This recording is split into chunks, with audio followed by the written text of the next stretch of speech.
Focus reality and agro farming వారు premium farm land projects మన పొలం ఫేజ్ 1, 2 మరియు 3 కంప్లీట్ చేసుకొని మన పొలం phase 4 Wasar village at Narayana Khed లో ఆగస్టు 15 ఇండిపెండెన్స్ డే రోజు గ్రాండ్ లాంచ్ చేయడం జరుగుతోంది.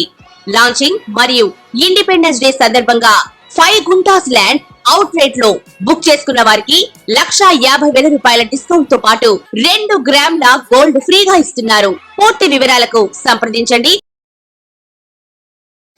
ఓం మహాగణాధిపతయే నమః. ఓం గురుభ్యో నమః. ఓం శ్రీమాత్రే నమః. పరమేశ్వర స్వరూపమైనటువంటి జ్యోతిష, వాస్తు మరియు ఇతర అనేకమైనటువంటి శాస్త్రములను మనకు అందించినటువంటి మహర్షులకి నమస్కారం. హయగ్రీవ హయగ్రీవ హయగ్రీవేతి యో వదేత్తస్య నిస్సరతే వాణి జహ్నుకన్యా ప్రవాహవత్. అరుణాం కరుణాతరంగితాక్షీం ధృతపాశాంకుశపుష్పబాణచాపాం అనిమాదిభిరావృతాం మయూకైః అహమిత్యేవ విభావయే భవానీం. శ్రీమాత్రే నమః. ప్రేక్షకులకి ఆ లలితాంబిక అమ్మవారి యొక్క అనుగ్రహం పరిపూర్ణంగా కలగాలని మనస్ఫూర్తిగా కోరుకుంటూ మనం ఈరోజు చెప్పుకోబోయేటువంటి టాపిక్ ఏదైతే ఉందో, ముఖ్యంగా మనకి మహాలయ అమావాస్య ఒకటి ఉంది. అదేవిధంగా గ్రహణం, సూర్యగ్రహణం ఉంది. అయితే మన ఇండియాలో లేదు, బయట దేశాల్లో అమెరికన్ కంట్రీస్లో ఉంది. అలాగే దేవీ నవరాత్రులు కూడా రాబోతున్నాయి. ఈ యొక్క కాంబినేషన్స్లో వీడియో ఎండింగ్ వరకు చూసినట్లయితే నన్ను మహాలయ అమావాస్య రోజు ఏం చేయాలో చెప్తాను. అదేవిధంగా ఏ రాశి వారు నవరాత్రుల్లో ఏ యొక్క ద్రవ్యంతో, ఎటువంటి సామాగ్రితో మీరు పూజ చేస్తే మీ యొక్క పూర్వజన్మ కర్మ తొలగుతుంది అనేటువంటిది, మరియు ఏ లగ్నము లేదా రాశివారు సూర్యగ్రహణం పరంగా ఎటువంటి జాగ్రత్త తీసుకోవాలి, ఈ విషయాలన్నీ చెప్పడంతో పాటు వీడియో ఆఖరి వరకు చూసినట్లయితే దేవీ నవరాత్రులు అసలు ఎలా జరుపుకోవాలనే విషయం కూడా నేను మీకు వివరిస్తాను. అయితే చెప్తుంది నేనైనప్పటికీ కూడా ఈ విషయాలన్నీ కూడా చెప్పిస్తుంది సాక్షాత్ లలిత అమ్మవారిగా భావిస్తూ ఒక్కొక్క లగ్నము ఒక్కొక్క రాశిత్యా వెళ్దాం. వృశ్చిక లగ్నము, వృశ్చిక రాశి. వృశ్చికం వారికి గ్రహణం చాలా మంచిది, సూర్యగ్రహణం. అది విదేశాల్లో ఉండే వాళ్ళకైతే ఇంకా మంచిది, ఇక్కడ వాళ్ళకు కూడా కొంత మంచి ఫలితం ఇస్తుంది. లాభస్థానంలో మీకు గ్రహణం జరుగుతుంది కాబట్టి మరి ఈ లాభస్థానంలో జరిగేటువంటి గ్రహణం అన్ని రకాల లాభాలు ఇస్తుంది. అలా అని కొంతమంది చూడండి, ఒక్కోసారి తెలియకుండా, ఎందుకంటే పంచమ స్థానంలో మీకు చంద్రగ్రహణం కూడా జరిగింది కాబట్టి ఒక్కోసారి రాంగ్ డెసిషన్స్ తీసుకుంటారు. అంటే అలాగా మీరు ఒక్కొక్కసారి ఏదో 1,00,000 రూపాయలు కడితే ఒక 50,000 వస్తుంది, లేదా 30,000 వస్తుంది, 40,000 వస్తుంది, ప్రతి నెల రాసి చూపించగానే అప్పు తీసుకొచ్చి మరీ కడుతూ ఉంటారు. అటువంటి విషయాలు, అటువంటి ఈజీ మనీ లాభాల గురించి మాత్రం జాగ్రత్త పడండి, అటువంటి జోలికి వెళ్ళకండి.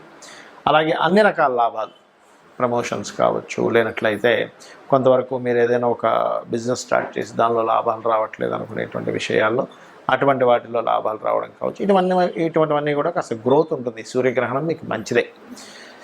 అయితే మనకి ఈ సూర్యగ్రహణంతో పాటు మహాలయ అమావాస్య కూడా వస్తుంది. మరి మహాలయ అమావాస్య నాడు మీరు ఇవ్వవలసిన దానం ఏమిటి అని చెప్పి చూసుకున్నట్లయితే కాస్త ఎక్కువగా కందులు దానంగా ఇవ్వండి, స్వయం పాకంతో పాటు. అదేవిధంగా ఎర్రటి వస్త్రాలు కూడా దానంగా ఇవ్వండి, చాలా మంచిది మీకు. దీంతోపాటు పర్టికులర్గా మీకు ఎలాగో శని వక్రించినందుకు దాని యొక్క ప్రభావం కూడా తగ్గుతుంది. కాబట్టి ఇక్కడ ఎవరైతే ఉద్యోగం కోసం ప్రయత్నాలు చేస్తుంటారో ఆ ఉద్యోగ ప్రయత్నాలు కూడా ఈ గ్రహం ద్వారా మీకు సమకూరుతాయి, అందులో ఎటువంటి సందేహం లేదు. అయితే ఈ నవరాత్రుల్లో ఏం చేయాలి, మీ యొక్క వృశ్చిక లగ్నం లేదా వృశ్చిక రాశి వారు అని చెప్పి చూసుకున్నట్లయితే ముఖ్యంగా ఈ నవరాత్రుల్లో సహజంగానే అమ్మవారికి గంధమును అరగదీసి గంధముతో పూజ చేయాలట, పుణ్యం వస్తుందని చెప్పి చెప్తూ ఉంటారు శాస్త్రంలో. స్వచ్ఛమైనటువంటి గంధం తెచ్చుకొని, గంధ పువ్వు ఇలా ఉంటుంది ఒక బద్దలాగా ఇది. అలాగే గంధముతో పూజ చేయడము, పసుపుతో పూజ చేయడము, మరియు ఎర్రటి వస్త్రాలను దానంగా ఇవ్వడము, పురోహితులకు కావచ్చు, ఎవరికైనా కావాలి. అదేవిధంగా కాస్త పుష్పాలను, ఎర్రటి పుష్పాలని, మందార పుష్పాలను ప్రత్యేకంగా మీకు దగ్గరలో ఉన్న అమ్మవారి ఆలయాల్లో ఇవ్వడం చేయండి.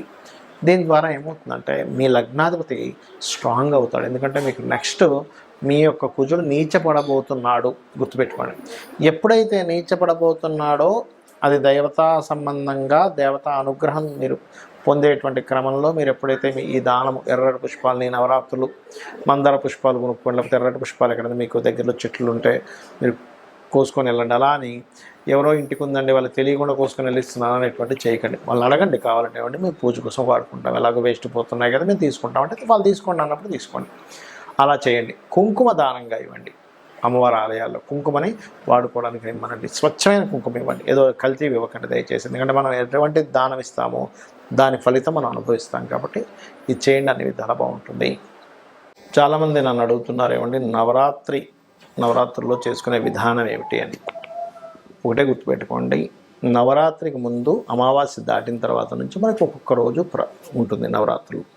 అయితే మీరు అమావాస్య రోజే అన్ని సామాగ్రి తెచ్చుకోండి. పువ్వులు, తమలపాకులు ఇలాంటివి ఏ రోజు ఆ రోజు తెచ్చుకోవాలి, కానీ మిగతా సామాగ్రి అంతా కూడా అమావాస్య రోజు తెచ్చేసుకోండి. అమావాస్య కదండి ఈరోజు తెచ్చుకోవచ్చా లేదా అనుకోకండి, ఎందుకంటే అమావాస్య అమ్మవారి ఆరాధన చాలా గొప్పది. ఇది గుర్తుపెట్టుకోండి, పాయింట్ నెంబర్ 1. రెండవది, రేపు పొద్దున నుంచి పూజ చేస్తాము అన్నప్పుడు ముందు రోజు స్వచ్ఛమైనటువంటి ఆవు నెయ్యి కలిపినటువంటి అన్నాన్ని ముందు రోజు స్వీకరించాలి అని శాస్త్రవచనం. అలాగే మీరు చక్కగా అలంకరణ చేసుకునేటప్పుడు మీ యొక్క మందిరం ఏదైతే ఉంటుందో ఇక్కడ మీరు ఈ వేప మండలతోని అదేవిధంగా మామిడి తోరణాలతోని అలంకరణ చేసుకోండి మీ యొక్క పూజా మందిరాన్ని, లేదా ఇంటిని కూడా అలా అలంకరణ చేసుకోవచ్చు హ్యాపీగా.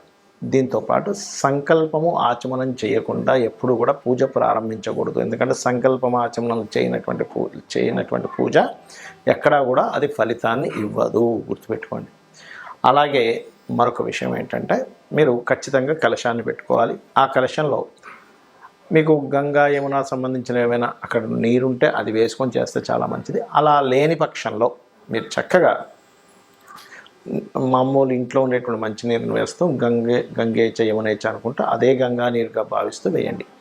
దాంట్లో పర్టికులర్గా 5 రకముల ఇవి అంటే జమ్మి, మామిడి, అదేవిధంగా నేరేడు, వేప, ఈ రకమైనటువంటి ఆకులు అందులో వేయాలని చెప్తుంది. మరియు దీంతోపాటు ఇక్కడ బిల్వపత్రాన్ని కూడా వేయచ్చు. అదేవిధంగా కలశం ఖచ్చితంగా పెట్టాలి.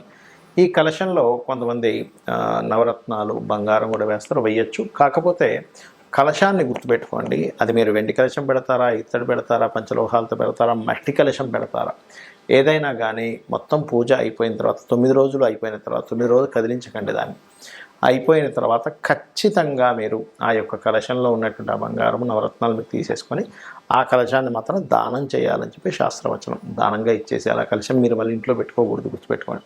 అది వెండి కావచ్చు, బంగారం కావచ్చు, పంచలోహాలు కావచ్చు, ఇత్తడి కావచ్చు, ఏదైనా కావచ్చు, గుర్తుపెట్టుకోండి. అలాగే మరొక విషయం ఏంటంటే ఇక్కడ మీరు ఈ నవరాత్రులు చేసేటప్పుడు నేల మీద నిద్రపోవడము, చక్కగా ఎర్రటి వస్త్రాలు కట్టుకోవడము, ఒక పీటలాగా ఏర్పాటు చేసుకుని దాని మీద వస్త్రాన్ని పెట్టి బియ్యాన్ని దాని మీద వేసి కలశాన్ని పెట్టండి. ఖచ్చితంగా శ్రీచక్రం ఉండాలి. శ్రీచక్రం లేనటువంటి వారు కనీసం అమ్మవారి ముందుని చేయొచ్చు ఆరాధన. మరియు అమ్మవారి యొక్క బొమ్మని చక్కగా తీసుకుని దానికి చీర కట్టడము. అయితే ఏ రోజుకి ఆ రోజు చీర మార్చితే చాలా మంచిది. ఉదయం పూట పూజ అయిపోయిన తర్వాత మధ్యాహ్నం భోజనం చేయడం, అదేవిధంగా సాయంత్రం పూట పలహారం లాంటివి తీసుకోవాలి. ఉదయము సాయంత్రము 2 సార్లు కూడా మీరు పూజ చేయండి. అందులో చాలామంది అడుగుతారు ఏమంటే ఏ మంత్రాలు చదవాలి, ఏం చదవాలి. లలిత సహస్రనామాలు చదువుకోవచ్చు, లక్ష్మీ అష్టోత్తరం చదువుకోవచ్చు, దుర్గా స్తోత్రాన్ని చదువుకోవచ్చు. అదేవిధంగా 1వ రోజు నుంచి 9 రోజుల పాటు 1వ రోజు కనీసం ఒక సంవత్సరం నిండిన అమ్మాయిని కూర్చోబెట్టి చేస్తారు.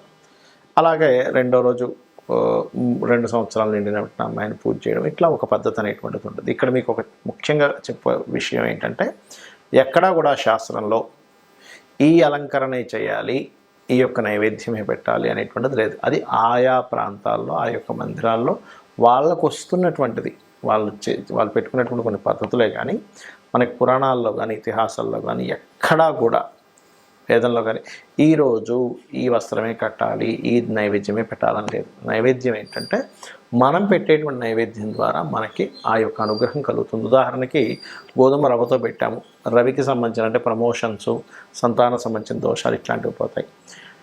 పాయసం లాంటిది పెట్టాము, చంద్ర సంబంధించినటువంటిది, లేదా బియ్యంతో తయారు చేసినటువంటి బియ్యముతో చక్కగా మీరు చక్కెర పొంగల్ లాంటిది పెట్టారు, అప్పుడు మానసిక ఇబ్బందులు అనేవి తగ్గుతాయి.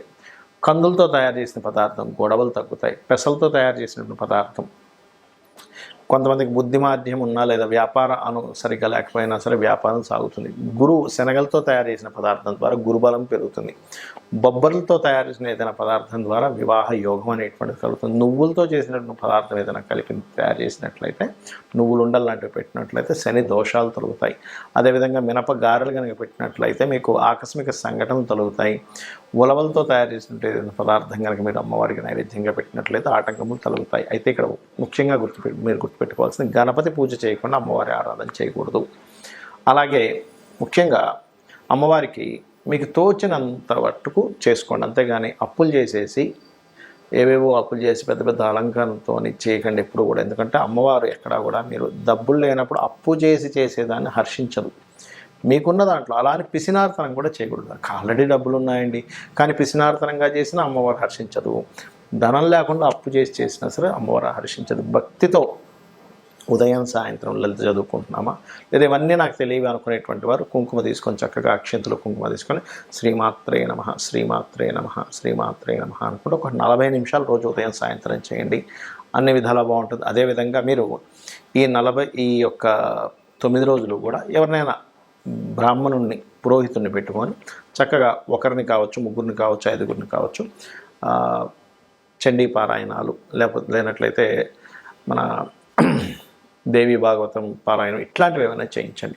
వాళ్ళకి దీక్షా వస్త్రాలు ఇవ్వడము, అదేవిధంగా వారికి దక్షిణ తాంబూలాలు ఇవ్వడము, ఇటువంటివన్నీ కూడా వారికి ఇవ్వాలి. ఇలా కనుక చేసినట్లయితే మీకు ఖచ్చితంగా అమ్మవారి యొక్క అనుగ్రహం కలుగుతుంది. మీ యొక్క జాతక చక్రంలో ఉండేటువంటి దోషాలు తొలగిపోతాయి. శ్రీమాత్రే నమః.